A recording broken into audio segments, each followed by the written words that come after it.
Bonjour famille, j'espère que vous allez bien. Bienvenue sur la chaîne Chanel A. Je suis ici pour vous informer, pour vous faire vibrer et pour réagir à tous les buzz, toutes les informations et toutes les actualités qui circulent sur la toile. Mettez-vous à l'aise, voici les nouvelles du jour. À ce jeu, vous avez vu le discours de M. Cabral Libby que je ne vais pas diffuser dans ce live pour des raisons de non-publicité. Mais essentiellement, il était basé sur une chose, une attaque directe à Maurice Kamto. Et ensuite, M. Cabral Libby a déroulé une série de projets improbables et presque irréalisables, sans dire où il prendra le financement pour réaliser ces projets-là. C'est un discours de 12 minutes que je me suis fait le devoir de suivre afin de pouvoir le critiquer et l'analyser. Je vais vous dire une vérité, le discours de M. Paul Biya, je ne l'ai pas suivi. Pour la simple et unique raison que M. Paul Biya ressasse la même chose depuis 43 ans, rien de nouveau sous les tropiques. Et en plus, M. Paul Biya a cet art de dévier le sujet principal qui est justement la jeunesse pour parler des projets et des choses qui n'ont presque rien à voir avec ses réalisations à lui. Il nous parle des Lions indomptables, il nous parle des exploits des Lions indomptables qui ont juste réussi à se qualifier à une canne et rien d'autre. M. Paul Biya va parler de Marc Brice, il va parler d'un certain Tony Bikwe, un Féman, et le servir en exemple à la jeunesse. Donc je ne pense pas que ce soit judicieux d'écouter ce genre de discours qui ne servent en fait en réalité qu'à endormir la jeunesse, à la maintenir dans son état de vassalisation. Par contre, le président Kamto, comme je l'ai dit tout à l'heure, n'était pas attendu là où il est sorti. Le président Kamto, on l'a attendu devant une caméra, en veste, cravate, en train de délivrer un discours conventionnel. Mais non, le président Kamto est allé à la rencontre des jeunes. Le président Kamto s'est livré à un exercice des plus originaux, des plus fun et des plus contemporains que nous ayons vu dans le jeu politique camerounais depuis très longtemps. Nous n'avons pas vu un leader politique au Cameroun, qui soit allé à la rencontre de la jeunesse, qui ait pris les questions des jeunes, qui ait répondu à ces questions dans un langage que les jeunes comprennent, dans un langage que le peuple comprend. Le président Kamto s'est livré à cet exercice et nous l'avons vu en bras de chemise traditionnelle, anticipale bien sûr, pour justement ramener son image à celle des jeunes, pour ne pas les intimider avec un costume conventionnel. Il y est allé en bras de chemise, c'est-à-dire une tenue relaxe. Et en plus, il a volontiers pris les questions de l'audience dans la salle et de l'audience hors de la salle. Le président Kamto a répondu avec une perspicacité, mais surtout une précision, sans nul autre pareil à toutes les questions. Et je dis bien toutes les questions qui lui ont été posées. Certaines questions étaient à volonté pernicieuse, certaines questions étaient à volonté provocatrice, mais il a su, avec élégance, avec prestance, souligner justement ces petites marques d'ironie, mais il a répondu à toutes les questions. Donc, et la façon dont il a répondu a été très magistrale. Le président Kamto, justement, dans cette interview, a adressé des questions qui minent l'espace public quant à sa candidature, quant à sa posture politique. Il a parlé de son passé avec le gouvernement de M. Paul Biya. Il a parlé de comment il est entré dans le gouvernement, répondant ainsi très subtilement à M. Franklin Nyamsi, qui avait dans un poste suggéré que le président Kamto, qui a travaillé pour Paul Biya, pour le régime, et M. Cabral Libby, qui collabore secrètement avec le régime, sont tous pareils. Donc je pense que le président Kamto a brossé cela de façon très élégante et de façon très compréhensible. Et ce serait malhonnête, d'ailleurs, de revenir là-dessus et de prétendre que le président Kamto a un jour milité pour le RDPC. Ça, c'est une équivoque et un mensonge que le RDPC crée justement pour susciter la confusion dans l'esprit des Camerounais, pour faire croire aux Camerounais que le président Kamto avait milité dans le RDPC. Il l'a précisé, il n'a jamais milité dans le RDPC. Que cela soit clair une bonne fois pour toutes. Donc, ce point éclairci, le président Kamto a aussi parlé l'attitude de ceux qui le soutiennent, qu'on accuse, entre guillemets, de violence. Vous avez écouté les questions de M. Kopo et de M. Moustique, le charismatique. Alors, le président Kamto a d'abord souligné qu'il aimerait qu'on exige à tous les autres leaders politiques ce qu'on lui exige à lui. Parce que personne dans l'espace politique camerounais n'a déjà exigé à M. Paul Biya de dire à ses supporters d'arrêter d'utiliser un langage de violence, un langage de haine tribale. On se rappelle M. Amer Kamer qui tenait allègrement une machette dans les réseaux sociaux et promettait de découper les Bamileke. Les vidéos sont là. Nous n'avons jamais entendu le RDPC condamner ce genre de propos. D'ailleurs, lorsque M. Amer Kamer est retourné au Cameroun, il a été reçu en récompense à la présidence de la République. Nous avons vu Mme Aline Zomombem, qui pendant des années nous a pollué l'espace public avec des propos haineux où elle traitait les femmes bamileke de sales, où elle les traitait de masse et de tout ce que vous voulez d'ignoble. Mais lorsque cette femme est allée au Cameroun, elle a été reçue en grande pompe dans les chaînes de télévision. Nous n'avons jamais entendu le RDPC sanctionner ces propos. Nous n'avons jamais vu quelqu'un dans l'espace public camerounais se plaindre de ce que cette femme utilisait des propos extrêmement tribalistes, haineux et diviseurs. Alors, nous sommes surpris que tout le monde s'acharne sur le président Kamto pour lui dire que ses soutiens sont haineux, sont tribalistes, ainsi de suite. Le président Kamto a évidemment adressé la question des boycotts.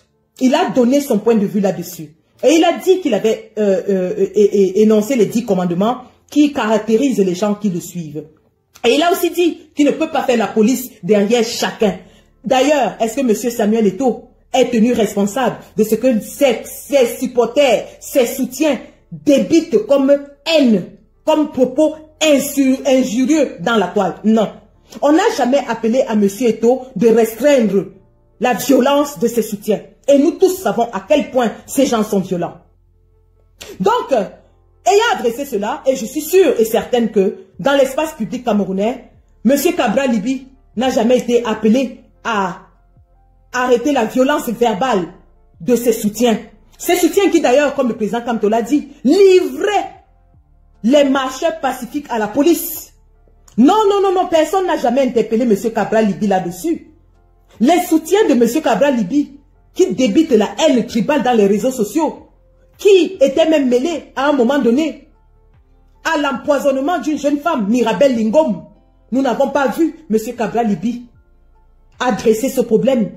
Nous n'avons pas vu M. Cabral Libi regretter la mort de cette jeune femme. Qu'est-ce qu'il nous a dit? Il nous a dit Poutine ne ment pas. Il nous a dit Poutine ne ment pas. Voilà ce que M. Cabral Libi a dit concernant la mort d'une jeune femme torturée entre les mains de ses lieutenants.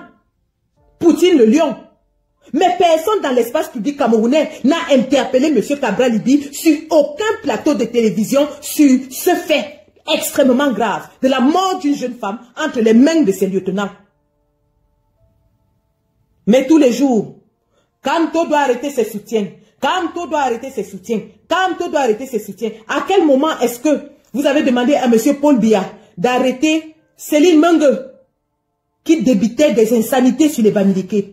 À quel moment est-ce que vous avez demandé à M. Paul Biya de sanctionner Patrick Rifoué qui a dit à Mondovision qu'il allait appeler l'armée à faire un coup d'État si jamais le président Kamto gagnait les élections? À quel moment? À quel moment? Voilà un pays où un citoyen ordinaire peut aller se mettre dans une chaîne de télévision et dire que il va appeler l'armée à faire un coup d'État si la voix des urnes n'est pas celle que lui il expecte. Et ça n'inquiète personne. Donc le président Kamto a adressé toutes ces questions. Et le président Kamto, de façon très subtile, a répondu à M. Cabral Libi sur son discours du 11 février où il a passé des 12 minutes qu'il a passé dans ce discours, il a pris au moins 6 minutes à parler du président Kamto sans le citer. Parlant de la jeunesse, parlant de ceux qui ont servi l'État, parlant des supporters de cet homme politique qu'il attaque dans les réseaux sociaux. Et nous allons écouter. La réponse du président élu a été de dire que la jeunesse n'est pas un critère d'élection. La jeunesse n'est pas un critère d'élection. Il s'agit de la compétence. Alors, il y a des jeunes un peu partout qui sont aujourd'hui des dirigeants, mais ces jeunes ont un background politique avant de devenir des présidents d'État, des chefs d'État. Le président Kamto a particulièrement pris le cas de M. Macron. Et je vais m'attarder sur le cas de Macron, parce que justement, Cabral Libby qui aujourd'hui utilise la jeunesse comme un élément de campagne, Cabral Libby qui aujourd'hui utilise la jeunesse comme un élément de campagne, c'est à un moment donné identifié comme étant le Macron camerounais.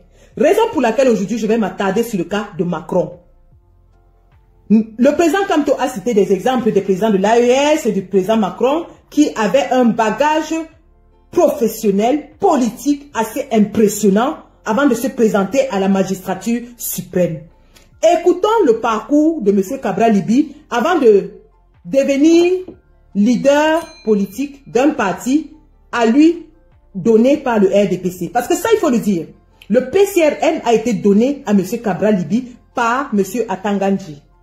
Donc, écoutons son parcours avant de devenir leader politique.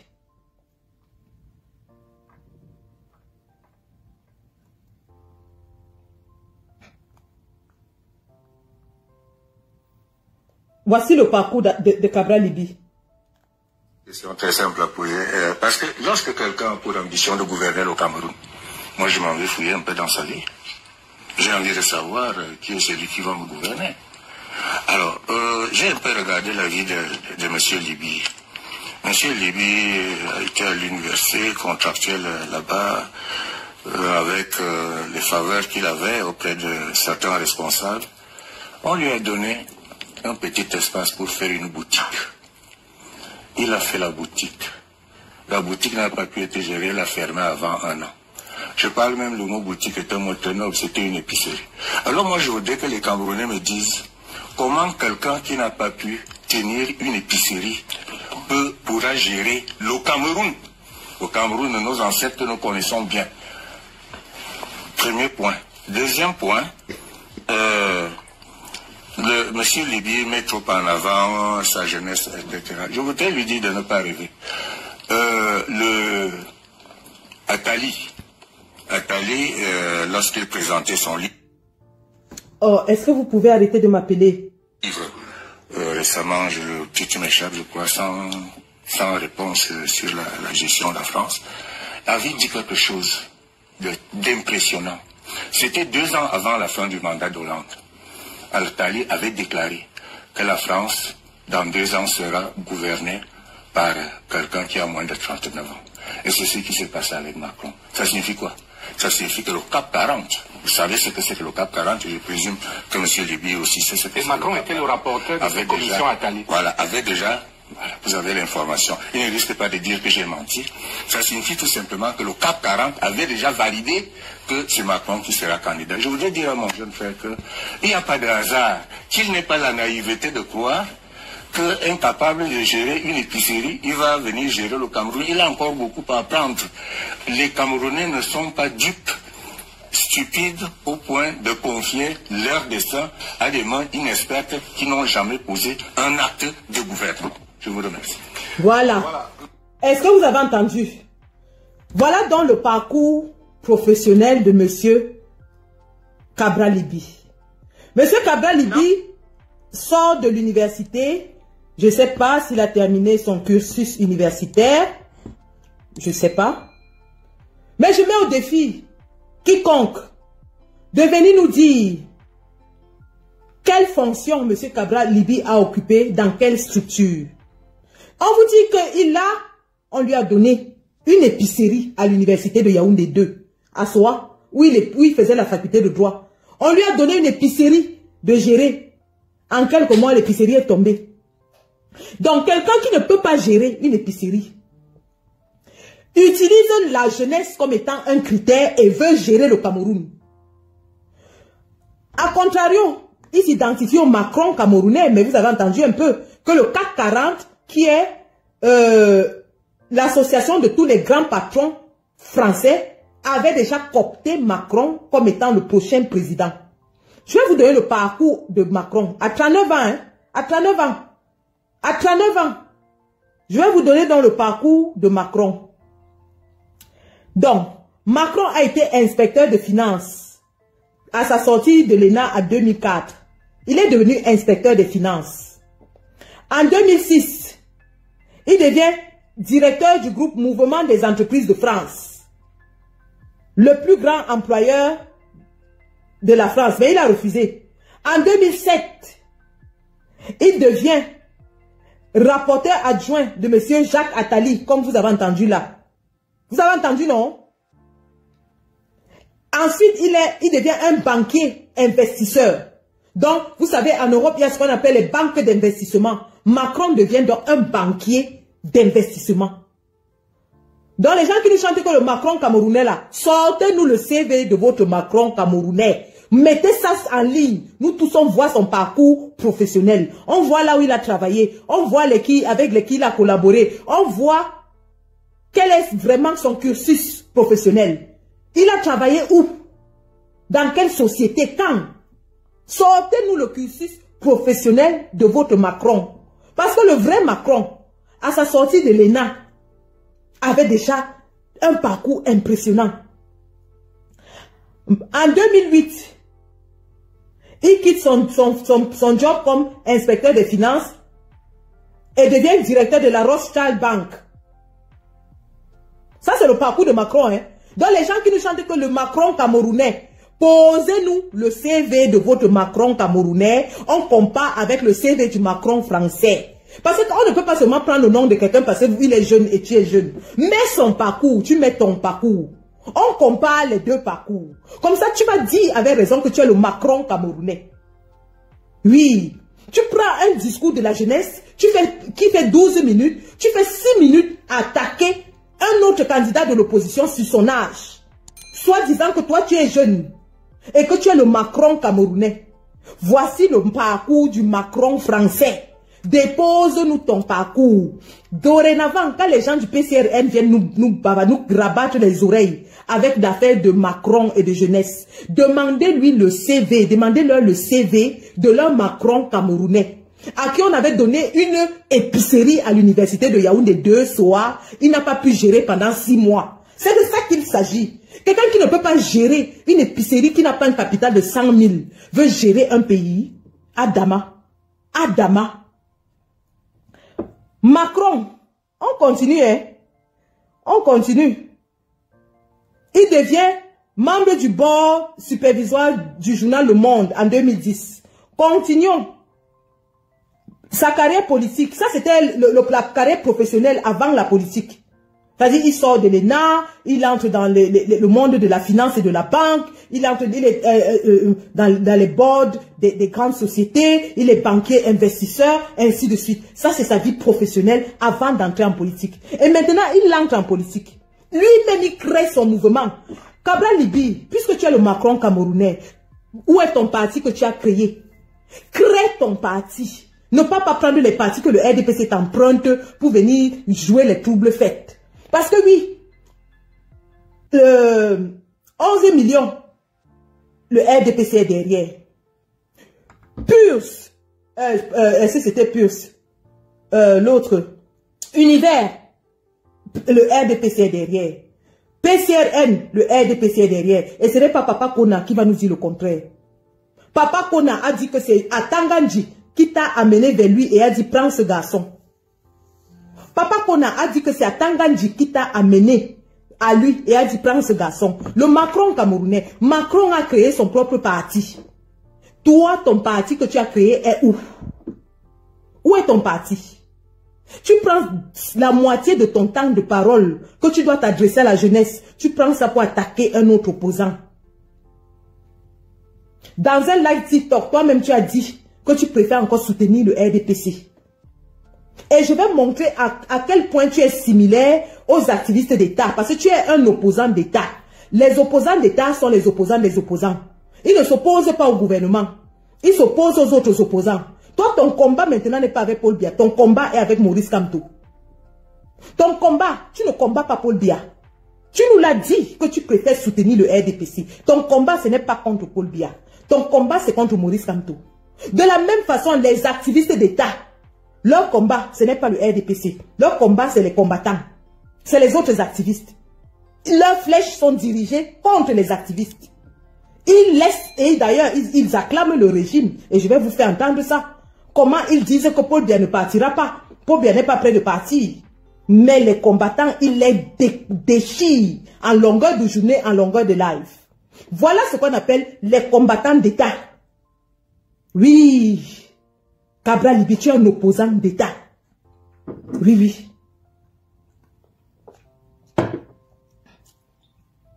Donc, quand Macron entre en politique, il crée son mouvement qu'il appelle le mouvement citoyen pendant 2 ans.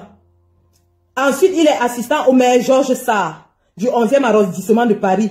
Ensuite, il joint le Parti socialiste à l'âge de 24 ans. 24 ans. Toi qui nous parles de jeunesse, tu as quel âge? Cabral Libye, tu as fait SOA avec mon petit frère. Tu as fait SOA avec mon petit frère. Mon petit frère est mon cadet de 9 mois. Donc, toi et moi, on a le même âge. Minimum. Minimum. Et tu es là, tu chantes tous les jours que, oh, tu es le Macron camerounais. Oh, tu es le Macron camerounais. La barbe blanche est en train de sortir sur ton menton. Tu es toujours en train de chanter que tu es le Macron. Tu es quel Macron camerounais? Les enfants de l'AES, là, ils ont quel âge? 30 ans. Quand tu regardes Ibrahim Traoré, c'est un bébé. Ibrahim Traoré, c'est un bébé. Voilà les enfants qui ont pris le pouvoir. Qui combattent la France au Roha. Les enfants, toi, tu es là, la barbe blanche est déjà remplie jusqu'aux dents. Tu nous dis que tu es un enfant. Tu es un enfant par rapport à Paul Biya qui a déjà presque 100 ans. Mais ne raconte pas les histoires parce que la moyenne d'âge au Cameroun pour la jeunesse, c'est 20 ans. Donc tu es un grand-père, normalement. C'est parce que toi, je ne sais pas si tu as accouché ou si tu accouches. Mais toi, normalement, tes enfants doivent déjà être en train d'entrer à l'université.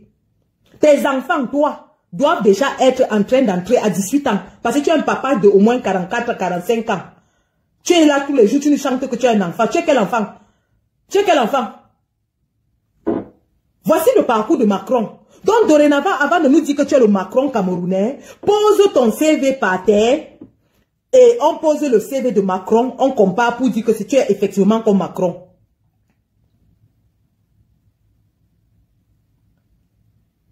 Donc, il rencontre François Hollande en 2006 et devient membre du staff de François Hollande en 2010.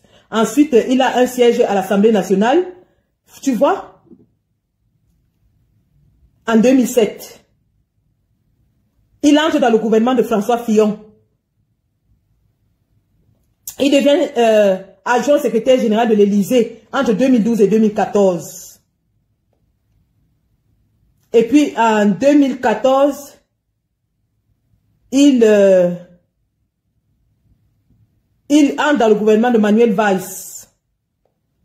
Tu vois comment un jeune a un parcours bâti, construit, constant, brillant, depuis sa sortie de l'ENA jusqu'à ce qu'il soit président 2e mandat.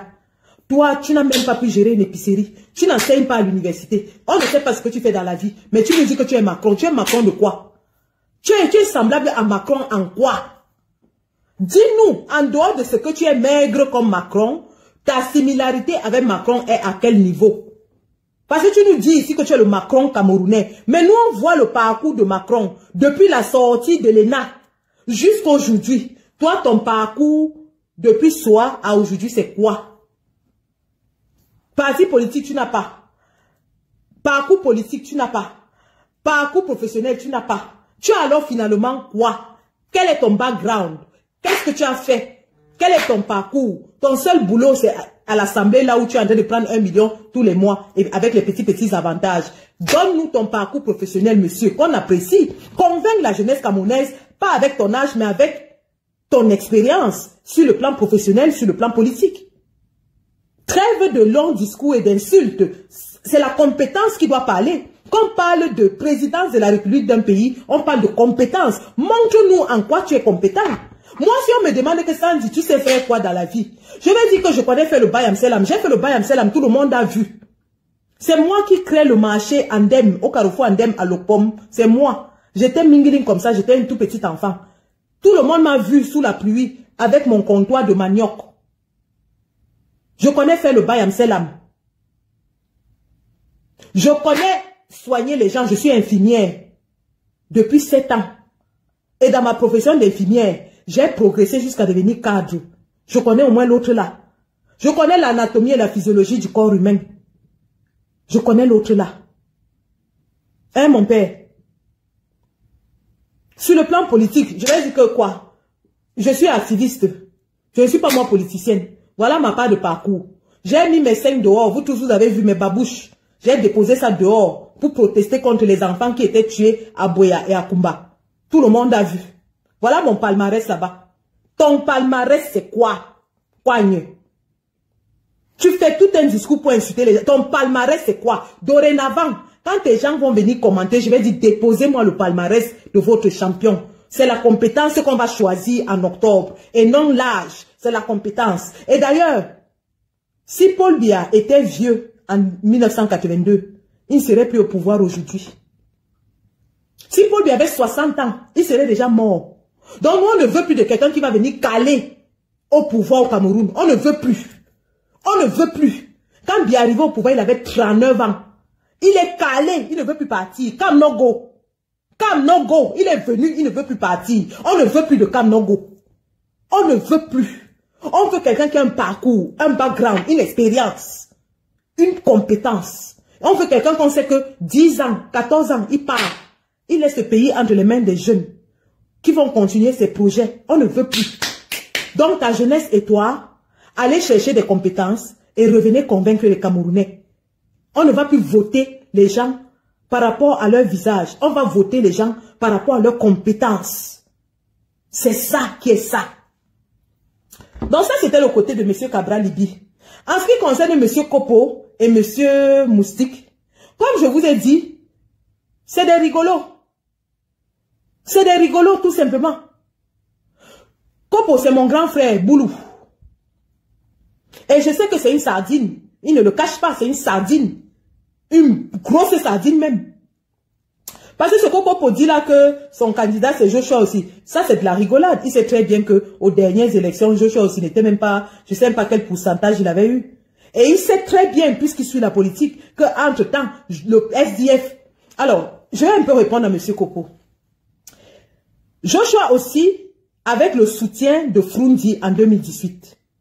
Et nous tous, nous connaissons le poids politique qu'avait John Frundi. Malgré le soutien et le poids politique de John Frundi, Joshua aussi était, je crois, 4e ou 5e de l'élection. Avec un pourcentage de peut-être 7% comme ça. Ou 5%, je ne sais même plus. Donc, entre-temps, John Frundi est mort, le SDF s'est disloqué, les membres du SDF qui ont du poids politique ont formé un autre parti. Dans le SDF actuel, c'est une coquille vide. Et Kopo le sait. Le SDF actuel est une coquille vide qui sera remplie par le RDPC.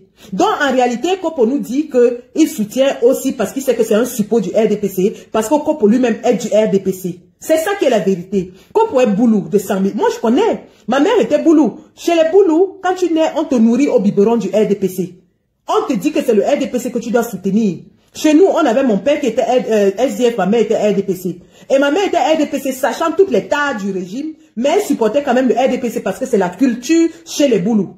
Donc, M. Kopo ne va pas nous embrouiller. J'ai compris que c'était de l'ironie, mais aussi une façon alambiquée de dire qu'il soutenait le RDPC. C'est son droit le plus absolu. Je ne vais pas le lyncher pour cela. Et j'aimerais que nous ayons une attitude un peu plus réfléchie que cela. Ce n'est pas parce que des gens qui soutiennent le RDPC essayent de tourner en bourrique notre leader qu'on va en prendre la grippe. Surtout que notre leader a répondu à toutes ces questions ironiques de façon magistrale. Et les a d'ailleurs retourné ces gens de façon à ce qu'eux-mêmes ils ont eu honte des réponses qu'ils ont obtenues à leurs questions qu'ils pensaient être ironiques. C'est ça qu'on appelle l'intelligence politique, l'intelligence communicationnelle. Pour ça, je n'ai aucun souci avec ça. Lorsque je connais la compétence de l'homme que je supporte, je ne prends pas la grippe parce que quelqu'un a essayé de le tourner en bourrique. Au contraire, eux-mêmes, ces gens-là, que ce soit Moustique, que ce soit, je ne sais plus qui, Kopo, savent qu'ils n'ont même pas le niveau de Wifi de Kanga. Au bas mot, hein, au plus bas mot. C'est-à-dire que, nous on sait que Wilfried, c'est quand même une grosse berline dans la résistance. C'est encore leur donner beaucoup de poids. On sait très bien que ces gens ne peuvent même pas débattre avec Wilfried Kanga, qui est quand même une grosse berline.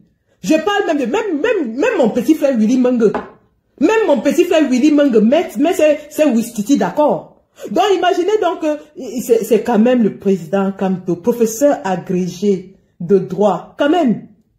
On va pas, il n'y a pas mort d'homme. Il n'y a pas mort d'homme. C'est un professeur agrégé, les gars. Et avant de passer au sujet suivant, qui est monsieur Calibri Calibro et ses fameux communiqués, je voulais qu'on touche à un aspect de la sortie du président qui m'a marqué. Je vous renvoie à la 3e partie de l'interview, à partir de la 45e minute, que je vais vous faire écouter et je vais vous dire pourquoi ce monsieur mérite de diriger le Cameroun. Alors, nous allons chez Valérie Ndongo, Maurice Kamto. Nous allons enfin chez Valérie Ndongo. Partie 3, oui, c'est ça. À partir de la 45e minute.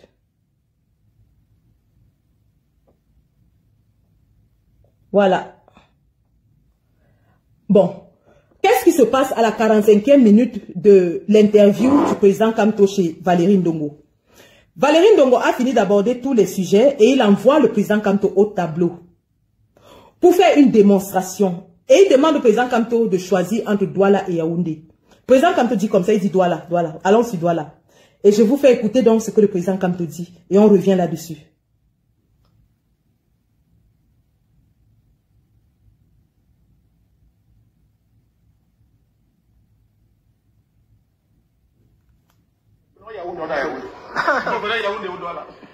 L'une ou l'autre, mais prenons Douala. Ok, prenons Douala. Ouais. Prenons Douala. Alors, j'ai tout prévu en fait. Donc, parce que quand je disais que c'est fini, je me disais je ne peux pas laisser la question là comme ça. Donc ça, ce sont des marqueurs. Voilà. Donc vous en avez plusieurs, bleu, rouge, noir, et il y a un tableau. Ouais. Voilà. Donc pour une fois que j'envoie un professeur au tableau, voilà. Je me place là pour Non, vous laisser. on peut seulement esquisser vraiment un croquis sur les quelques idées dont nous sommes porteurs. Juste pour la caméra comme ça, Oui. un tout petit peu, c'est parfait pour la caméra. Pour une métropole comme Douala, vous avez vu que nos villes en fait étouffent aujourd'hui. Premièrement, parce qu'il y a une occupation anarchique de l'espace public. C'est ce que j'appelais l'occupation des trottoirs, l'occupation même de la chaussée. Moi j'habite du côté de Toudi. Passer au marché de Toudi, c'est la croix et la bannière, c'est juste impossible. Ah, vous habitez à Toudi? Du côté. Donc à côté. J'ai dit du côté. Vous êtes voisin du voisin. Alors, pour mettre cela en contexte, le président Kamto va nous parler de la ville de Douala. Je vous rappelle que le président Kamto a grandi à Bafoussam et a fait ses études supérieures à Yaoundé. Donc, en théorie, il ne connaît pas bien Douala. Nous tous qui avons grandi au Cameroun, moi j'ai grandi à Douala, je ne connais pas Yaoundé. Si vous me parlez d'un quartier de Yaoundé, je ne le connais pas. Et en général, les gens qui ont grandi à Douala ne connaissent pas Yaoundé. Les gens qui ont grandi à Yaoundé ne connaissent pas Douala. Donc voilà un président Kamto qui a grandi à Bafoussam, a fait ses études supérieures à Yaoundé, vit à Yaoundé, travaille à Yaoundé, mais va vous parler de la ville de Douala. Écoutons. C'est un voisinage un peu lointain, mais bon. Ok. Donc, deuxièmement, le transport urbain est un de nos talons d'Achille. Quand je disais qu'il faudrait que nous organisions la Coupe du Monde, c'est pourquoi? Parce que ça va nous obliger à relever notre niveau, à nous mettre à niveau pour accueillir les étrangers. Vous ne pouvez pas accueillir les étrangers à Yaoundé ou à Douala, par exemple, pour une Coupe du Monde, pour qu'ils soient sur des bensikins ou bien des taxis qui faufilent et tout cela. Donc nous devons effectivement regarder cela pour ne prendre que ces deux aspects. Mais nous devons, si nous prenons une ville comme Douala, et comme j'avais dit, nous voulons que Douala soit la métropole financière et économique, pas du Cameroun, de l'Afrique centrale et au-delà. Il faut vraiment que nous soyons un pôle. Comme Tanger, par exemple, au Maroc aujourd'hui, comme Abidjan, et encore, avec la bourse d'Abidjan, et comme Nairobi, et je ne parle pas de l'Afrique du Sud avec Jobo et d'autres. Le Cameroun doit avoir ça comme vision. Et moi je dis, si nous prenons comme une ville comme Douala, comment la préparer pour qu'elle puisse jouer ce rôle? Je vais juste prendre un bout de Douala, c'est-à-dire la zone où passe le fleuve du Vouri. Donc voilà, mettons que ça, c'est le Vouri qui descend. Vous avez à l'heure actuelle, ça c'est Bonabéry, et ça c'est le côté, disons, Douala, classique. Donc vous avez un pont, vous avez un pont qui passe là. Voilà. Alors, et puis, du côté de Douala, ici, vous avez Bonanjo ici, à peu près. Bonanjo ici. En allant plus loin, vous serez à Dedo, à quoi, et puis vous aurez Bonapriso, un peu à côté. Mon idée, c'est de dire, il faut transformer totalement la physionomie de Douala. D'abord, un seul pont sur le Vouri, c'est dérisoire, c'est rien du tout. Il faut faire... Alors, j'entends les gens qui disent qu'il a fait le lycée Jos. Il a fait le lycée Jos de quelle année à quelle année? Est-ce qu'un élève de lycée peut connaître facilement la géographie d'une ville? Si rien qu'en étant élève d'un lycée. Lorsqu'on sait qu'en général, les élèves de lycée vont d'un point A à un point B, c'est-à-dire de leur maison au lycée et tout le temps. Est-ce que c'est parce qu'on a fait le lycée qu'on doit forcément connaître la ville? Combien de gens qui vivent à Douala connaissent vraiment la ville de Douala? Moi, je vais vous prendre un exemple. Moi, j'ai grandi à PK14. Est-ce que vous savez qu'au jour d'aujourd'hui, à PK14, jusqu'à PK21, il y a des gens qui ne connaissent pas comment on fait pour arriver à Bonanjo? Est-ce que vous savez qu'à l'heure où je vous parle, il y a des gens à PK21, si tu leur dis d'aller au centre administratif à Bonanjo, à Ibé, ils ne savent pas comment on fait pour arriver à Bonanjo. Donc c'est parce qu'on a été élève dans un lycée qu'on connaît la géographie d'une ville. Oui, il a été élève au lycée au lycée Jos. Je le prends. Il a été élève au lycée Jos, oui. Mais est-ce que ça justifie qu'il connaisse la géographie de la ville? Parce que je vous dis qu'il y a des gens qui ont vécu à Douala toute leur vie. Des gens que je connais. Des gens dans mon quartier à PK14. L'Ogbessou, là-bas à PK21. Qui ne connaissent pas comment on fait pour arriver à Bonanjo. Et c'est pas qu'une personne, c'est des générations. Des gens qui ont grandi à PK21. PK24. Leur ville, c'est Ndokoti. Donc quand il dit qu'il va en ville, c'est Ndokoti. Tu lui dis d'aller à Bonanjo, à Ibé. Il ne connaît pas comment on va signer un document à Bonanjo.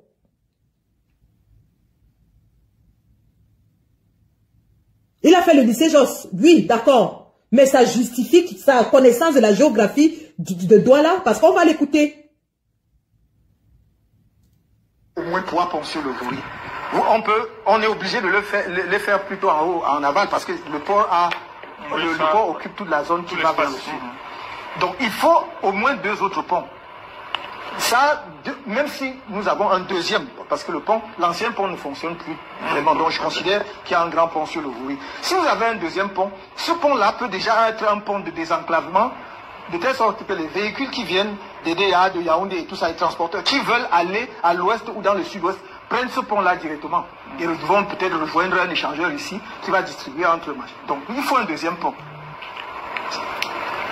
Et c'est pas si cher, c'est pas compliqué de faire un deuxième pont. Il y a aujourd'hui même des possibilités, des gens font même des ponts payants. Quand vous voyez certains ponts à Abidjan aujourd'hui, voilà. Exactement, donc on peut parfaitement concevoir cela. Et donc, ça va à la fois fluidifier la circulation sur ce pont, mais également désenclaver en termes de circulation Aquanor qui est complètement bouché. Ça, c'est la première chose. La deuxième chose, c'est que moi, je souhaiterais que le plateau Jos soit un peu comme notre Manhattan. Et c'est pour cela que, personnellement, je pense que on doit fixer, il doit y avoir un coefficient d'occupation de sol, c'est-à-dire y compris la hauteur des immeubles. Moi, si j'étais en capacité de dire, il n'y aurait pas d'immeuble de moins de 15 étages là-bas. Parce que ça va être un centre financier. C'est là aussi que vous projetez votre image. Comprenez? Et ce n'est pas très vaste. Donc il faut bien occuper l'espace là-bas. Donc ça, c'est vraiment une zone de grands immeubles, de tours ici. Et l'autre chose, c'est que maintenant, il faut valoriser cette rive de Bonabéry, qui est moins occupée qu'ici. C'est-à-dire qu'il y a même des habitations. Mais comme ce n'est pas des habitations, souvent en matériaux définitifs ou de très grande hauteur, on peut réformer, on peut réaménager sur le plan urbanistique. Ça veut donc dire qu'on peut là aussi développer des constructions à hauteur, pour qu'il y ait une liaison avec ici. Comme un deuxième centre d'affaires. Exactement, pour qu'il y ait une liaison. Parce que vous ne pouvez pas le faire ici, c'est la mangrove. Voilà, tout ceci là, c'est la mangrove. Sur le côté Bonabéry, jusqu'à la mer, c'est la mangrove. Alors, pourquoi est-ce que c'est important? Le président Kamto connaît la géographie physique de la ville de Douala. C'est-à-dire, il sait où la rivière Vouri traverse la ville. Il sait ce qui se trouve de l'autre côté à Bonaberi. Il sait ce qui se trouve à Bonanjo. Il a un plan d'urbanisation de Bonanjo, du plateau Jos. Il a un plan de développement pour fluidifier le transit de Bonaberi. Mais surtout, et là je suis vraiment impressionné, il a une connaissance du sol. La connaissance du sol. Ce qui est très important pour le plan d'urbanisation. Appelez Ketia Koutez, le ministre de l'urbanisation, qu'elle vienne prendre les cours. Appelez-nous Ketia Koutez qui annonce les tramways tous les jours. Appelez-nous Ketia Koutez qui va installer les hangars de Ben Sikine à l'aéroport. Qu'elle vienne prendre les cours d'urbanisation. Parce que ça, c'est un masterclass d'urbanisation. Voilà un président qui a un projet palpable pour son pays. Il vous dit exactement ce qu'il va faire et comment il va le faire. Voilà quelqu'un qui a une vision pour le Cameroun. Continuons. Que Ketia Koutez Karamba la sorcière vienne prendre des cours. Et ici, vous pouvez continuer ici, mais malheureusement, le port s'est trop développé de ce côté-ci. Donc, on peut le faire là-bas. Mais ici, je souhaiterais qu'il y ait, bien entendu, des sièges d'entreprise, mais également pas beaucoup d'hôtels et tout. Pourquoi? Parce que j'estime que Douala ne profite pas du fleuve Vouri en termes touristiques. Donc, à mon avis, en dehors des ponts, nous devons avoir des bateaux de plaisance, des bateaux mouches et autres, sur le fleuve, qui remontent et descendent, amènent les passagers. D'autres peuvent même d'ailleurs faire des traversées. Mais je vois déjà le soir, qui remontent, qui descendent, vous pouvez manger sur un bateau mouche. Mais vous pouvez aussi prendre ce bateau-là pour aller ici, dans un hôtel ou un restaurant. Donc ça, c'est juste pour cette zone. Mais après, je veux prendre le chemin de fer. Malheureusement, dans notre pays, il y a quelque chose de terrible. Nous n'aimons pas notre pays. Même ici à Yaoundé, mais vous allez à Douala pareil. Vous savez que le chemin de fer traversait Douala avant. Et quand on a voulu, on a commencé à moderniser Douala et on a enlevé la gare de Besseke. C'est vous qui connaissez Douala, peut-être Besseke, vers là où il y a disons la maison, la case traditionnelle, disons des chefs traditionnels. Le siège d'Ngondo. Voilà, le siège, exactement. C'est là-bas que la gare est arrivée avant. Oui, donc on a déplacé. Mais le train qui venait de Nkonsamba, qui venait de Kumba et tout ça, là, du Mungo, voilà, traversé et passé dans la ville de Douala. Et il a fait un projet de valoriser justement cette zone où il y avait les rails. Et qu'est-ce qu'on a fait? Et c'est pour ça que je disais à mon petit là, que dans nos jeunes pays là, il faut être chef chantier. Si tu n'es pas là. Donc dès qu'on a tourné les yeux pour dire que le projet là va venir et tout, ce sont les responsables camerounais eux-mêmes qui ont vendu tous les trucs, et on a enlevé les rails, vendre même aux Indiens et tout ça là. Donc maintenant, vous n'avez plus, l'espace est occupé. Donc maintenant, si vous voulez faire ça, il faut donc exproprier. Mais on va être obligé d'exproprier, de casser, parce que si vous voulez moderniser la ville, à un moment donné, il va falloir ouvrir ces espaces-là, pour qu'ils puissent avoir, parce que mon idée, c'était justement d'utiliser ces zones-là pour faire des tramways. Pour faire des tramways, c'est-à-dire... C'est un projet dans un certain programme. Absolument. Et même le gouvernement a parlé de tramway. Je ne suis pas le premier, c'est pas moi qui invente. Le gouvernement a parlé de tramway depuis des années. Et le problème, c'est que c'est comme un serpent de mer. Vous parlez de quelque chose, 10 ans, on ne voit pas, 20 ans, c'est comment? Donc, et pendant ce temps, les gens ont vendu le terrain. C'est tout occupé maintenant. Et maintenant, il faudra que l'État encore dépense l'argent pour exproprier, pour faire. Oh, on est obligé de faire. Vous ne pouvez pas régler le problème de circulation à Douala sans ouvrir des modalités de transport comme le tramway. Je dis pas tout de suite le métro, parce que le métro, le sol de Douala est très meuble, c'est-à-dire c'est sablonneux. Donc on peut toujours faire le métro, on fait même les tout sous l'eau, mais ça va nous coûter beaucoup plus cher. Faisons la politique de nos moyens. Faisons d'abord les transports en surface. Donc on pouvait faire le tramway, qui porte plus qu'un bus ordinaire. Et ça, il faut le faire. Et moi, je vois bien un tramway ou un chemin de fer qui va partir donc, de Bonanjo, enfin de là, jusqu'à Japoma. Donc, si tu as ça, à partir de là, tu peux avoir des raccordements. Et voilà, bon, en gros. Maintenant, je termine juste pour Douala, pour dire c'est un désastre pour nous. Quand vous vous posez, quand vous arrivez à Douala par avion le jour, si un étranger, vous avez envie d'entrer sous votre siège. Parce que vraiment, les bidonvilles, les machins que vous voyez à côté de l'aéroport, c'est pas possible.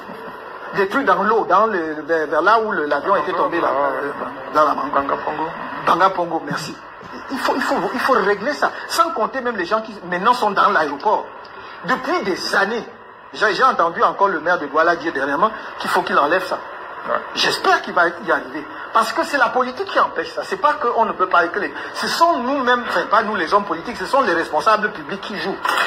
On veut faire ceci, on va monter ensuite les gens pour qu'on dise que oh, ça veut dire... Non, c'est notre pays à nous tous. Où est-ce qu'on a déjà vu un aéroport international, le premier aéroport international du pays, avec des constructions? Vous êtes déjà allé à l'aéroport de Douala? C'est les boutiques, les bidonvilles, les baraquements, c'est là dans l'aéroport. Est-ce que nous allons vivre avec ça? Donc c'est pour cela que le fait de dire nous allons organiser les Jeux Olympiques, si ça nous était attribué avec les autres, c'est un défi que nous est lancé en tant que Camerounais et nous devons relever ce défi. Voilà un peu ce que je peux encore développer parce qu'il y a des choses qui nous manquent cruellement dans nos grandes villes. Donc pour moi qui ai grandi à Douala, cette partie était très intéressante parce que lorsque le président Kamto parle de Douala, je visualise effectivement la ville de Douala et comment est-ce que lui, il la conçoit. Nous avons un problème d'engorgement des routes à Douala. Tout le monde sait que c'est quasiment impossible de circuler à Douala. Il n'y a pas de voie de contournement. Les voies principales sont complètement bouchonnées. Les commerçants dans les rues, il n'y a pas moyen de circuler à Douala. À Douala, pour aller d'un point A à un point B, pratiquement, il faut prévoir au moins 2 heures, 3 heures de temps. Et le président Kamto, je mets au défi. Quiconque me montrera un autre leader politique qui a un plan d'urbanisation aussi détaillé de la plus grande ville d'Afrique centrale. Je dis bien, je mets au défi. Fouillez tous les 300 partis politiques qu'il y a au Cameroun et ramenez-moi un seul leader politique qui a un plan d'urbanisation aussi détaillé, aussi étudié, aussi minutieux, aussi réalisable de développement de la ville de Douala, qui est la plus grande ville d'Afrique centrale. Nous avons une richesse entre nos mains. Douala, c'est une richesse. Douala est une ville portuaire. Douala est située sur un fleuve qui débouche dans l'océan. Et le gouvernement camerounais est complètement incapable d'exploiter cette richesse-là. Richesse en termes de revenus économiques, c'est-à-dire exploiter le port, donner des voies d'accès au port.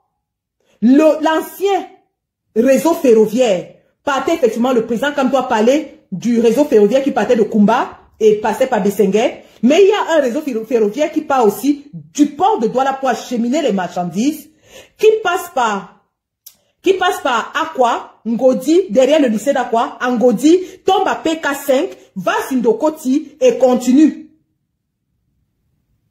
Ce réseau ferroviaire a été abandonné par le régime de Paul Biya. Les femmes, à l'heure où je vous parle, vendent les marchandises sur les rails à Douala. Vous allez sur les rails, vous allez trouver les mamans avec les marchandises sur les rails à Douala. Le président Kamto vous dit que Bonanjo doit être notre centre financier. Donc là-bas, ça ne doit être que les immeubles de partie de 15 étages. 15 étages. Sur le fleuve Vouri, on doit avoir au moins 2 ou 3 ponts comme à Abidjan pour permettre la fluidité du transport. Sur le fleuve Vouri, qui est un désastre écologique à l'heure où je vous parle, il est pollué. Toutes les maisons qui sont au bord du Vouri là, leur réseau souterrain d'évacuation des déchets tombe dans le Vouri. Donc tous les cacas de la ville de Douala sont déversés dans le Vouri. Toutes les ordures de la ville de Douala sont déversées dans le Vouri. Tous les déchets industriels de la ville de Douala sont déversés dans le Vouri. Comment est-ce que vous pouvez rendre le Vouri attrayant s'il est sale, s'il est pollué, s'il est puant, s'il est nauséabond? Le président Kamto vous dit, et d'ailleurs dans d'autres villes, nous qui allons à Dubaï, tous ces gens-là, tous les gens du gouvernement, les influenceurs et tout ça, tout le monde va à Dubaï, non? Dubaï, il n'y a pas de mer, il n'y a pas de rivière là-bas. Ils ont créé un lac artificiel à Dubaï. Et il y a sur ce lac artificiel des bateaux de plaisance où vous pouvez aller dîner. Moi, j'ai dîné sur un bateau à Dubaï. J'ai dîné sur un bateau. Et ça, c'est très beau. Voilà des choses touristiques qu'on peut faire. Des attractions touristiques sur la rivière. On peut exploiter cette rivière. On peut même créer un réseau de transport fluvial sur le Vouri. Comme à Abidjan, comme à Lagos au Nigeria, il y a un réseau de transport de bateaux sur la rivière qui traverse le Niger, Lagos. Bonsoir Charlie Chamako. Voilà donc un plan d'urbanisation clair, propre, détaillé, avec même le président quand te dit que même pour faire le tramway, on peut exploiter le réseau ferroviaire existant pour faire un tramway qui va partir de Japoma jusqu'à Bonanjo. faciliter le transport des Camerounais. Le régime de Paul Biya, en 40 ans, n'a rien fait. Tout ce qu'il a fait, laisser les enfants acheter les motos. Maintenant, si vous allez à Ndokoti, impossible de traverser le carrefour Ndokoti. Dès que vous tombez à Ndokoti, c'est 3 heures de temps sur place.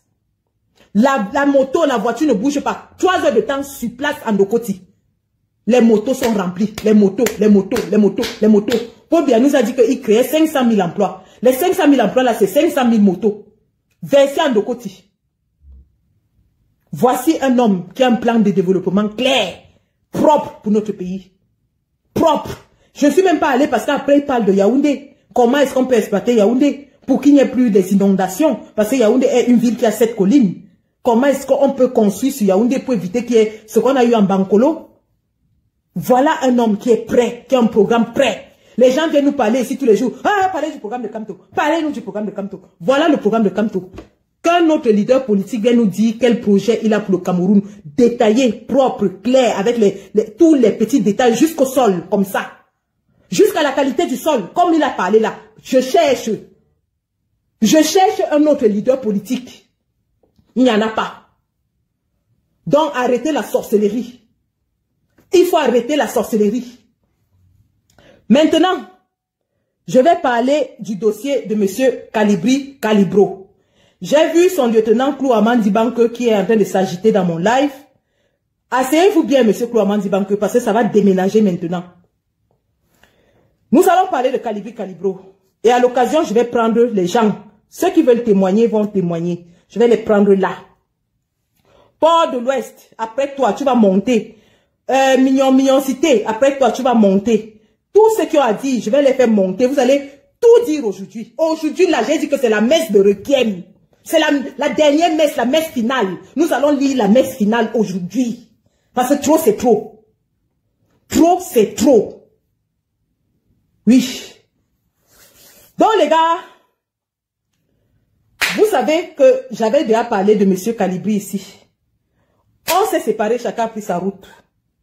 M. Kalibri, en 2020, parce que je vous ramène à la genèse. Ça fait 5 ans. Depuis décembre 2020, novembre-décembre, décembre 2020, que M. Kalibri et son groupe ont abandonné le terrain, le combat de terrain en diaspora. Je dis bien 5 ans. Ça fait 5 ans que M. Kalibri et son groupe ont abandonné le combat de terrain. Il était encore venu nous rejoindre une fois au Georges V. Je ne sais pas ce qu'il avait piqué. Mais après ça, nous tous on a vu comment il s'est comporté. Bref, ils avaient décidé que le combat c'est dorénavant au 237, que le combat est fini en diaspora et que c'est au 237. Vous avez entendu et vu leur live ici. Ils vous ont dit qu'ils ont un nouveau leader de la révolution. Et même dans ces derniers lives, il a dit qu'il ne croit pas au changement par les urnes. Il ne croit pas à un changement par les élections au Cameroun. C'est son droit. Il a le droit de croire ce qu'il veut. Notre seul problème avec M. Kalibri et sa bande était que, ayant choisi leur voie, qu'ils laissent notre voie tranquille. C'était tout ce qu'on leur avait demandé. Comme vous avez dit que Kamto est lent, Kamto est faible, Kamto est mou, et que vous avez un nouveau leader de la révolution, et que nos histoires de changement dans la peine, on fiche le camp avec. On a dit que papa, vous êtes fort, vous avez gagné. Allez de votre côté avec votre leader. Vous avez vu leurs flyers dans la toile où ils cotisaient pour les armes. Et c'est une femme qui a les dents cassées et qui met le foulard à Lyon, qui avait le litchi là ici dans la toile. Vous avez vu les flyers avec les armes que eux ils veulent maintenant acheter les toto. Ils vont aller faire la guerre au Cameroun. On a dit au Bosso, allez avec la guerre. Nous on est dans la paix. Sauf que depuis qu'ils ont annoncé leur changement par les armes avec un nouveau leader de la révolution, 5 ans sont passés. On n'a jamais vu ce leader. On n'a pas vu leurs armes. On n'a rien vu au Cameroun. Les lieutenants de la guerre qu'on appelait dette coloniale sont entrés dans les Sissongo. On ne sait même plus s'ils vivent ou s'ils ne vivent pas. Grand-père Nania qui nous racontait les proverbes ici tous les dimanches, que Paul Biya va partir avec les proverbes. La colline qui monte, c'est la même qui descend. Dans une maison où il y a les adultes, l'eau du couscous ne se verse pas au feu. Voilà les proverbes qui devaient chasser Paul Biya. On a accepté. Dans leur changement avec les armes, les gars se sont mis plutôt à attaquer Maurice Kamto, la résistance pacifique, les combattants, les activistes, le MRC, tout ce qui s'assimilait à Maurice Kamto, ils attaquaient, ils insultaient, ils dénigraient. Vous tous, vous avez vu ici.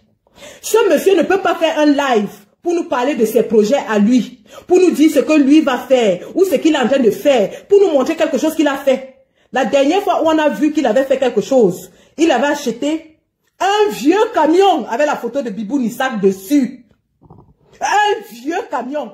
Ils nous ont dit que c'est avec la photo de Bibou Nissak sur le camion qu'eux, ils vont aller chasser Paul Biya à Genève. Paul Biya est venu à Genève plusieurs fois, on ne les a pas vus. La dernière action que M. Calibri nous a organisée à Genève, moi, vous savez que c'est avec le combat qu'on me prend. Comme je suis amoureuse du combat, même pour me draguer, il faut être combattant. Il faut être un combattant aguerri, c'est là où moi j'aime. Dès que j'ai entendu action, Sandy, j'ai pris mes 2 pieds. Ah, tchoukou, je suis parti entrer dedans. C'est comme ça que nous sommes arrivés à Genève, dans l'action. On entend seulement que Allo Alpha ici Omega. Nous tous on se regardait dans la voiture que Akia avait dit Allo Alpha ici Omega. Moi je me suis dit que comme le gars est trop fort avec les stratégies, peut-être c'est une nouvelle stratégie pour chasser Paul Biya. Je connais quoi? Me manager était. Je connais seulement enlever mes seins et montrer mes vieux seins dehors. Le reste là moi je ne connais pas. C'est comme ça qu'on arrive avec les Allo Alpha ici Omega. Allo Alpha ici Omega. Allo Alpha ici Omega, on nous a arrêtés, on nous a amenés en prison. J'ai fait la prison en Suisse à cause de Allo Alpha ici Omega. La police suisse a dit que nous sommes venus préparer avec les armes et les talkie-walkie. On était une milice armée. Allo Alpha ici Omega. Me Sandy à Jojam, NGT. Allo Alpha ici Omega. Il y a une autre combattante qui s'était même retrouvée dans Allo Alpha ici Omega. Elle ne savait même pas là où elle partait. Elle était seulement venue comme ça. Elle s'est retrouvée dans Allo Alpha ici Omega. Après nous tous on s'est retrouvés en prison. Elle a commencé à pleurer. Que je ne sais même pas ce qui m'a amené ici. Moi je ne venais même pas pour cette action. Me voici maintenant, je ne sais pas ce qui m'a amené ici. Allo Alpha ici Omega.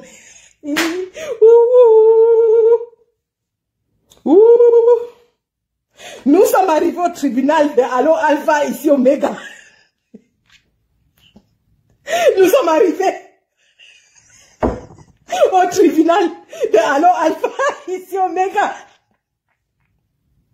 Arrivé là-bas, l'acteur principal du film d'action qui avait mis le voile des talibans sur lui, le voile des Moudjahidines, on ne voyait que les yeux. Il avait le gros talkie-walkie dans l'action. Allo Alpha ici Omega. Le gros chef bandit de l'action. L'homme qui a tous les plans dans le combat. C'est moi qui avais fait ci. C'est moi qui avais fait la case des ambassades. C'est moi qui avais organisé ci. C'est moi qui avais organisé ça. Arrivé au tribunal de Allo Alpha ici Omega. L'homme là est allé demander pardon. Devant le juge. Il a demandé les excuses. Avec mon ex qui avait les cheveux comme ça là. Ils sont allés demander pardon. Ils sont allés demander pardon. À Botebam, mes gens. On arrive au tribunal. Le gros Allo Alpha ici Omega. L'homme qui a organisé toutes les actions dans le combat. Lui seul qui connaît toutes les actions. Qui a tous les plans. Il est allé se couper là-bas demander les excuses à Paul Biya. On les a enlevés dans l'affaire. Mon porte-parole Stéphane Tchoumbou a payé son amende. Il y avait d'autres combattants là, mon guerrier, la puissance et tout ça. Amba Boy. Parce qu'on était peut-être 6 ou 7.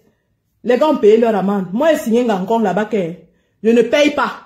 Je vais au tribunal avec Paul Biya. Moi, je suis venu là-bas pour Paul Biya. Si Paul Biya n'était pas là-bas, je ne venais pas. Je ne paye pas. C'est comme ça qu'on m'a condamné. Alors Alpha, ici Omega, est devenu copain, ami, collé, barré, collé avec son ennemi juré le jour-là. Les deux gros hommes du combat avec les gros mimbang ont demandé pardon. Ils sont devenus copains. Donc voici aujourd'hui, j'ai un casier judiciaire à cause de Allo Alpha ici Omega. Moi voici, je suis infirmière avec un casier judiciaire à cause de Allo Alpha ici Omega. Donc, monsieur, depuis le temps là, il a déserté, on ne le voit plus. Mais avant de déserter, le groupe là où on était, et il sait que moi ici, il y aura des archives. J'ai déjà sorti les archives là ici. Mais s'il discute, je suis encore prête à remettre les archives.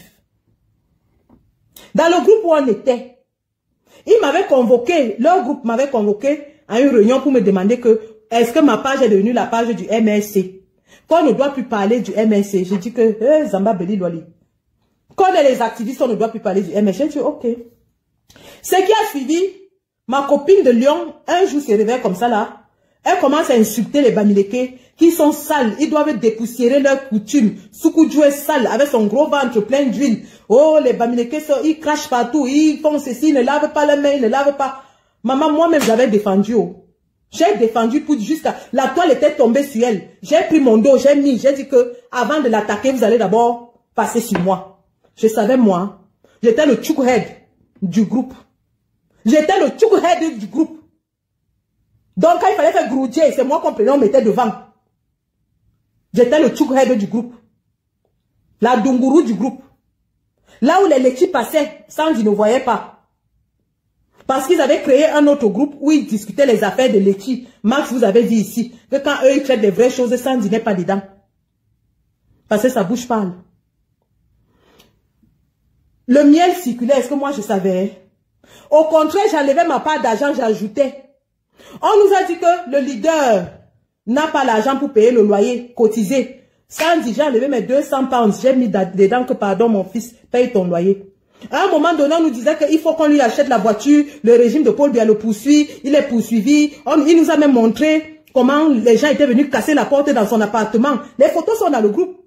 S'ils discutent, je ressors les photos. Les photos sont dans le groupe.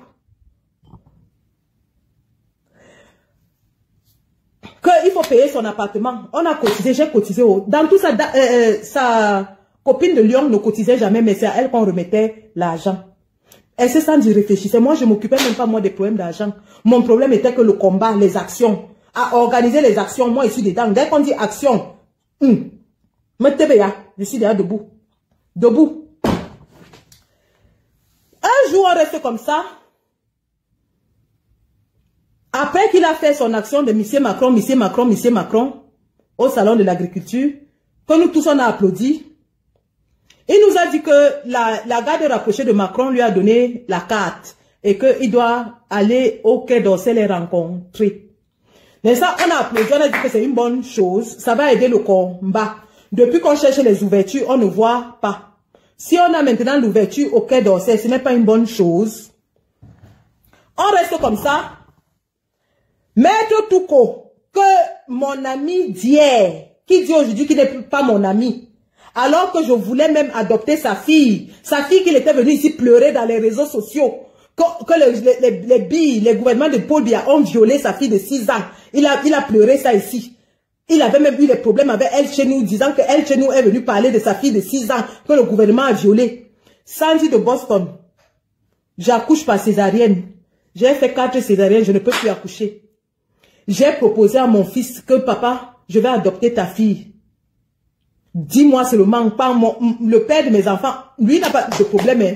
Même s'il n'est pas cherché un enfant en Chine, moi j'ai toujours rêvé d'avoir une grande famille. Ce n'est pas fini, moi je vais adopter. Je vais adopter, j'ai des critères, je vais adopter. J'ai dit à mon fils que je vais adopter sa fille.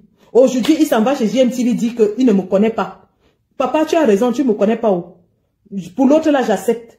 Mais j'avais quand même offert de prendre ta fille que tu avais dit qu'on a violée. Nous tous, on a pleuré. J'ai passé des nuits sans dormir en pensant à une petite fille de 6 ans que les militaires camerounais ont violée. Mais après, moi-même, je suis restée comme ça. J'ai dit que, l'affaire qu'un homme peut raconter qu'on a violé sa fille, et il dort tranquillement. Moi, ça... Je connais l'amour qu'il y a entre un père et sa fille. Il y a tous les hommes qui sont là, si vous avez des filles, vous connaissez le lien fort qu'il y a entre les hommes et leurs filles. Qu'un homme dise de façon décomplexée qu'on a violé sa fille de 6 ans, et puis le temps passe, rien. J'en ai 3. Si un seul cheveu saute, et je le dis toujours depuis mon premier jour de combat, je me rappelle quand je faisais encore les lives avec les photos de mes enfants derrière, Fantoma Sazang est ici, c'est elle qui venait souvent m'écrire que enlève les photos des enfants, enlève les photos des enfants. Moi j'ai toujours dit ici depuis le premier jour, que vous pouvez me faire tout ce que vous voulez, mais le jour où vous touchez à mon enfant,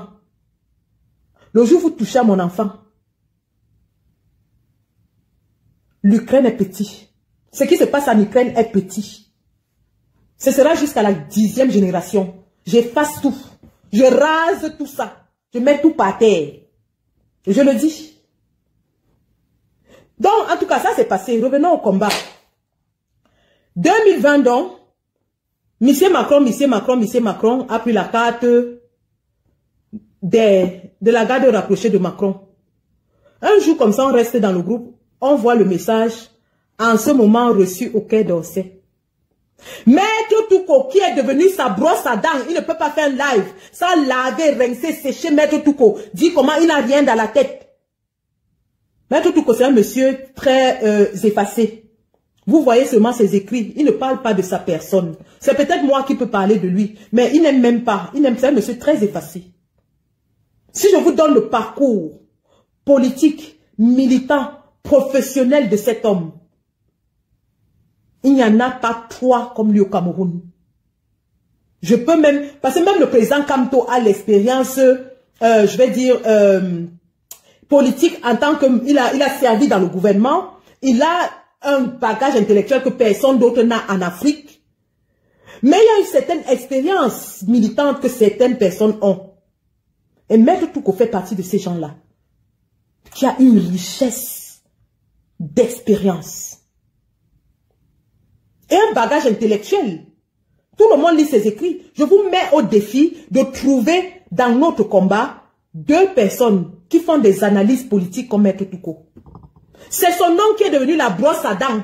La brosse à dents de ce monsieur. Tous les jours, Maître Touko, poc, poc, poc, poc, poc, poc, poc, poc. Ce même Maître Touko qui lave comme s'il lavait le Ndolé aujourd'hui.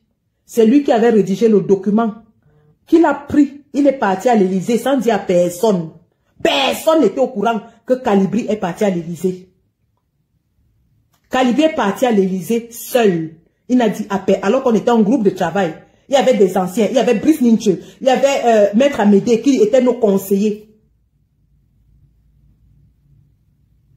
Nos groupes de travail, on avait peut-être les autres étaient au courant et que c'est moi, comme je vous ai dit que j'étais le chughead dans le groupe. Moi, je ne sais pas. Peut-être les autres étaient au courant. Mais moi, j'ai seulement découvert dans le groupe qu'en ce moment, à l'Élysée. Et depuis qu'il est donc sorti de cet Élysée-là, l'attitude de mon commandant a changé. La première chose, il nous dit qu'on ne doit plus attaquer la France. Oh, n'attaquons plus la France. On ne doit plus parce que ce sont nos partenaires. Quand le président Kamto sera au pouvoir, il va négocier avec eux et tout. C'est en ce moment-là qu'on avait le conflit avec Niamsi. Nous sommes en 2020. Nous sommes en 2020. Le conflit commence avec Niamsi. Niamsi nous qualifie de la bande à Motazeux. Et moi, j'étais dans le groupe, je soutenais l'idée du groupe. Parce que je me disais que non, on ne peut pas, tout le monde, tous ces aînés-là et tout ça, bon, je soutiens. Sauf que, peu de temps après, on parle de, on ne doit plus attaquer la France, il ne faut plus parler de Maurice Kamto. Ne parlons plus de Maurice Kamto, ne parlons plus du MRC. Le MRC n'engrange plus les habitants. Le MRC n'engrange plus. Maurice Kamto ne mobilise plus. Arrêtons de parler de Maurice Kamto. C'est là où ma tête a commencé à faire comme ça. Je dis que, hey, je suis où comme ça? Vous avez vu comment j'ai pris mes distances. Sauf que, cette affaire de ne parlons plus de Maurice Kamto est motivée par quoi? Puisque en 2020, maintenant 2021, il y a Cameroun, comment on appelle ça? Oh là là, j'ai oublié. United for Cameroun qui est créé, dans laquelle la plupart des membres de la base adhèrent. Et nous faisons qu'il y a une association de la société civile qui n'a rien à voir avec la base, qui fait de très belles actions au pays, qui voilà, aide les prisonniers politiques. Vous avez vu, on a réalisé des choses à la prison, on a donné de l'eau aux prisonniers, ainsi de suite. On était tous là-dedans, hein, les Sylvain Carole Fauche, les Emmanuel Félix Dachoua, les Colès Dana, on était tous là-dedans. Vous nous voyez, on faisait les lives. On dansait ici devant vous pour collecter l'argent. On faisait les lives devant vous. Sauf que cette association donc ouvre la porte, parce qu'il fallait lever des fonds, ça ouvre la porte à certains donateurs. Un monsieur entre dans le combat et il se présente comme un donateur. Il commence à faire de gros dons dans nos lives. On fait les lives, parfois il donne 5 000 € en un live. Il donne 5 000 €. Il donne 2 000 €. Et on faisait comme ça parfois 2 lives par semaine, surtout quand ça chauffait, les affaires Mirabel Lingom, les affaires machin, on faisait les lives tout le temps. Le monsieur entre il entre dans cette brèche, il commence à saupoudrer beaucoup d'argent. Beaucoup d'argent, beaucoup d'argent, beaucoup d'argent. Sauf qu'en saupoudrant l'argent, ce monsieur commence à s'intéresser aux combattants. Il appelle les combattants individuellement. Et il appelle aussi collectivement. C'est plus tard qu'on se rend compte qu'il avait contacté tout le monde. Je dis bien tout le monde. Mais dans ses contacts avec les combattants, il commence à cibler. Il cible. Il cible. C'est comme ça que dans le cadre de United for Cameroun, le monsieur jette son dévolu sur ma personne. Ce monsieur, vous le connaissez, j'ai vu son nom, Titon Bessala. C'était sur son faux profil. Un monsieur d'origine haïtienne qui nous disait qu'il a épousé une femme bassa et que c'est pour ça qu'il s'intéresse à la politique camerounaise. Il vit aux États-Unis. Il dit qu'il s'intéresse à ma personne et il commence à faire des appels, des messages très très pressants à mon endroit. Il me fait beaucoup de propositions. Il va me payer des études à Harvard. Bonsoir mon procureur Serge, bonsoir. Il me propose des études à Harvard, il propose de donner l'argent à ma grande sœur au Cameroun, il propose de financer mes études, il propose de me faire ci, il propose de me faire ça, il propose de m'amener aux États-Unis, il propose de me faire rencontrer Trudeau, il propose de mettre une limousine à ma disposition, il propose tellement, c'était beaucoup. Et ce que je dis là, tous les combattants ont vécu ça. Je dis bien, tous les combattants dans ce groupe ont vécu ça. Sauf qu'à un moment, évidemment, le monsieur veut voir si je suis friand d'argent. Quand on va chasser Paul Biya Genève, il verse 250 $, qui est l'équivalent de 125 pounds. Parce que ça, il faut le dire, le dollar, c'est la moitié du pound. Donc, il met 250 pounds dans mon compte, qui est équivalent de 250 $, qui est équivalent de 125 pounds. 125 pounds, c'est l'argent de taxi que je prends pour aller à l'aéroport. Chaque fois que je voyage. Je prends un Uber qui me coûte 125 de ma maison à l'aéroport. Quand il le fait, c'est pas parce que j'ai besoin de 125 pounds. C'est pour me tester et voir si je vais manger et fermer la bouche. Comme ça, il va donner plus la prochaine fois. Sauf que quand on revient de Genève, je fais mon bilan que j'ai mis dans la toile et je mets don anonyme 250 pounds. 250 $. Le monsieur se rend compte que j'ai déclaré ce qu'il m'a donné et il n'est pas content. Il m'appelle, il me demande pourquoi je t'avais dit de ne pas déclarer ce que je t'ai donné. C'était pour toi d'arrêter dans la poche. Pourquoi tu es parti mettre dans la toile? Je lui dis, je ne pouvais pas prendre cet argent et fermer la bouche parce qu'il y avait des combattants à côté de moi qui n'ont rien et que on voulait le nombre. Je devais aider tout le monde. Ça, je ne cite pas, hein, les combattants sont là. Je ne cite pas ce que personnellement je sors de ma poche pour déplacer les combattants pour Genève, pour chasser Paul Biya. Nino est à Lyon. Que Nino vous dise combien j'ai sorti de ma carte bancaire pendant que j'étais en train de bosser de l'Italie pour Genève en bus. Pour aller chasser pour que Nino, je ne donne pas le montant ici. Je dis bien que Nino vous dise combien j'ai sorti de ma poche pour lui donner. Pour aller chasser Paul Biya à Genève. Donc 125 pounds. c'est l'argent de la bière pour moi, quoi. C'est l'argent de la bière. Anyway. Voilà donc M. Titon Bessala qui s'installe dans le combat. Il commence à me demander de ne plus parler de Kamto. Que Kamto n'engrange plus, Kamto, le nom de Kamto ne mobilise plus, son nom divise les Camerounais. Oh, le même discours que le RDPC tient. Que Kamto divise, oh, Kamto, son combat est tribal, oh, ne parlez plus de Kamto et tout ça. C'est là où j'ai commencé à me méfier de lui. Averti que je suis, j'ai appelé mes conseillers et Dieu m'est témoin. Les gens diront tout ce qu'ils veulent de moi dans ce combat. Mais je suis l'une des rares combattantes qui fonctionne avec des conseillers. Des conseillers de ma génération et des générations précédentes. C'est vrai que je suis têtue. Mais tout ce que je fais, il y a au moins 1 ou 2 personnes autour de moi qui connaissent tout ce que je fais. Et Dieu m'est témoin. Ces combattants-là m'ont toujours aidé. Donc, lorsque je parle de M. Titon Bessala qui saupoudre de l'argent dans le combat, qui me propose beaucoup de choses, qui me propose des voyages, qui me propose de l'argent, qui me propose des cadeaux, qui propose d'aider ma famille, qui me propose des études, qui me propose ci, qui me propose ça. Et pour finir, qui me donne rendez-vous à Paris. Mes conseillers me disent, Sandy, si tu vas à ce rendez-vous, tu ne rentreras pas vivante. Et je ne suis pas partie. Je ne suis pas partie. Monsieur Titon Bessala a raté sa proie. Et imaginez où il s'est dirigé. À Lyon. Imaginez qu'il a rencontré à Lyon. La combattante qui bavarde beaucoup.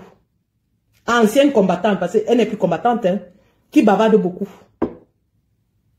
Et imaginez la suite. Dès qu'il a rencontré cette ancienne combattante, les voyages aux États-Unis ont commencé. Et les insultes envers le MRC, envers le président Kamto, envers les militants, envers les Bamileke se sont multipliées. Je vous fais écouter un extrait de ce que l'ancienne combattante, devenue aujourd'hui soutien de Paul Biya, elle a avoué de façon décomplexée. Hein. Je vous fais écouter une de ses vidéos à cette époque-là. Elle a fait cette vidéo dans le jardin du donateur providentiel. Aux États-Unis. Elle était assise. Elle était dans le jardin, pas assise debout, dans le jardin de ce monsieur, en train d'insulter le MRC. Écoutons un tout petit extrait. Un tout petit. Je vais revenir sur Calibri. Hein. Tout ce que je dis là, c'est pour vous mettre en contexte. Mais je vais revenir sur Calibri. Que M. Foguet est stratège. Il n'a pas vu sa mise en prison arriver. Il a tout vu. C'est un grand stratège. Moi, il vous coche. Il vous coche, il n'y a même pas moyen. Quand Foguet, vous voulez vendre de la merde en bocal. Ça se vend. C'est monsieur, le professeur Alain Foguet, qu'elle appelle merde en bocal. Voilà une femme qui n'a même pas le certificat d'études primaires, qui appelle un professeur agrégé des stratégies militaires. Merde en bocal. Elle est comme ça dans le jardin de Titon Bessala aux États-Unis. C'est-à-dire que Titon Bessala a payé le billet d'avion, Titon Bessala l'a nourri, et elle arrive chez Titon Bessala, elle fait un live pour insulter le professeur Alain Foguet qui ne lui a rien fait et qui est en prison. Ça ne s'achète pas. La merde, même dans un papier doré, ça reste de la merde. Vous voulez, mais vous pensez que le professeur Foguet, certaines personnes lui ont pas dit qu'il est un politicien, on connaît les politiciens camerounais. Ils finissent toujours par nous décevoir. Voilà. Donc ça, c'était juste un petit aperçu de ce que ces gens faisaient quand l'argent de Titon Bessala pleuvait sur eux. Et c'est à cette même période que le commandant en chef est venu nous faire une vidéo où il insultait tout le monde. Il a sorti une liasse de billets. Le procureur Nango est là. Je ne sais pas si Anango connaît quelqu'un qui garde des liasses de billets chez lui en Europe. Parce qu'il sait qu'en Europe, on fonctionne avec la carte.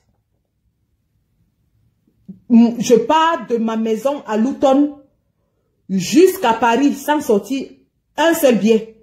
Le taxi, je le paye avec Uber, c'est la carte. Le train, je le paye avec la carte. L'avion, je le paye avec la carte. J'arrive à l'aéroport, je prends un autre Uber, c'est la carte. L'hôtel, je le paye avec la carte. Personne ne fonctionne avec le cash. Monsieur le procureur de la République de Facebook, est-ce que vous pouvez nous dire si en France, vous fonctionnez avec des liasses de billets? Voilà, nous sommes arrivés à la fin de cette vidéo. N'hésitez pas à nous dire ce que vous en pensez dans les commentaires, à nous donner vos avis tout en restant courtois. Prenez soin de vous. Au revoir.